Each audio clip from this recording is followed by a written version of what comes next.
మీకు mutual fund ఇన్వెస్ట్మెంట్లో knowledge zero అయినా కూడా if you follow this you can even build a strong mutual fund portfolio. చాలామంది mutual fund portfolio design చేయడాన్ని ఏదో shopping లాగా చేస్తారు. అంటే ఎవరు ఏ ఫండ్ చెప్పినా దాంట్లో ఇన్వెస్ట్ చేయడం, లేదంటే ఏది మంచిగా అనిపిస్తే దాంట్లో ఇన్వెస్ట్ చేసేయడం, ఇలా చేసుకుంటూ వెళ్తారు. దానివల్లే most of the portfolios fails.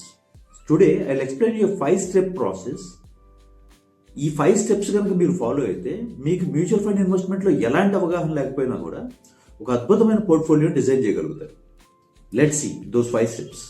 First one, decide your goal. మనం ఇన్వెస్ట్మెంట్ దేని గురించి స్టార్ట్ చేస్తున్నామో ఆ గోల్ని ప్రాపర్గా డిఫైన్ చేయాలి. అది రిటైర్మెంట్ కోసమా, చైల్డ్ హైయర్ ఎడ్యుకేషన్ కోసమా, చైల్డ్ మ్యారేజ్ కోసమా అనేది క్లియర్గా డిఫైన్ చేసుకోవాలి. ఎందుకంటే మనం క్లియర్గా గోల్ డిఫైన్ చేయకపోతే గుడ్ ఫండ్ కూడా బ్యాడే అవుతుంది. Second one, fix the time horizon. ఎందుకంటే time decides the risk. If your time is 10 years, you can go for equity funds.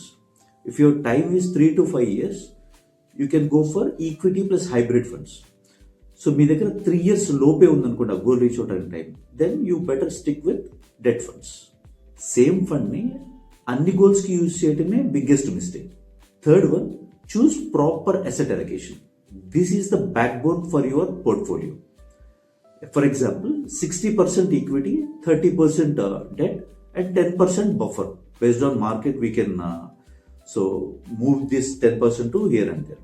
దీనివల్ల ఏమవుతుందంటే మార్కెట్లో కొంచెం ఫ్లక్చువేషన్ వచ్చినా కానీ మీ ఫండ్ పెద్దగా ఇంపాక్ట్ అవ్వదు. Fourth one, limited and quality funds. మన పోర్ట్ఫోలియోలో 10 to 15 ఫండ్స్ ఉండాల్సిన పని లేదు. క్వాలిటీ ఫండ్స్ 4 to 5 ఉన్నా కానీ పోర్ట్ఫోలియో నీట్గా డిజైన్ చేసుకోవచ్చు. ఫర్ ఎగ్జాంపుల్ మీ పోర్ట్ఫోలియోలో 1 to 2 large cap or flexi cap funds ఉంచుకోండి, అండ్ ఒక మిడ్ క్యాప్ ఫండ్ అండ్ ఒక స్మాల్ క్యాప్ ఫండ్. ఇది కొంచెం ఆప్షనల్, ఎందుకంటే కొంచెం రిస్క్ ఎక్కువ ఉంటుంది, లేదు అంటే వెల్త్ బూస్ట్ కూడా అవుతుంది దీంతో. అండ్ ఒకటి డెట్ ఆర్ హైబ్రిడ్ ఫండ్. ఇలా అసెట్ని ప్రాపర్గా అలొకేట్ చేసుకొని పెట్టుకోవాలి. And fifth and important step is review once in a year. Daily checking కూడా ప్రాబ్లమే, అసలు చెక్ చేసుకోకపోవడం కూడా ప్రాబ్లమే. సో ఇయర్లీ ఒకసారి ప్రాపర్గా రివ్యూ చేసుకొని పోర్ట్ఫోలియోని అవసరమైతే రీబ్యాలెన్స్, రీఅలొకేషన్ చేసుకోవటం, అండ్ శాలరీ ఎప్పుడైతే ఇంక్రీజ్ అవుతుందో దాంతోపాటు స్టెప్ కూడా చేసుకోవటం.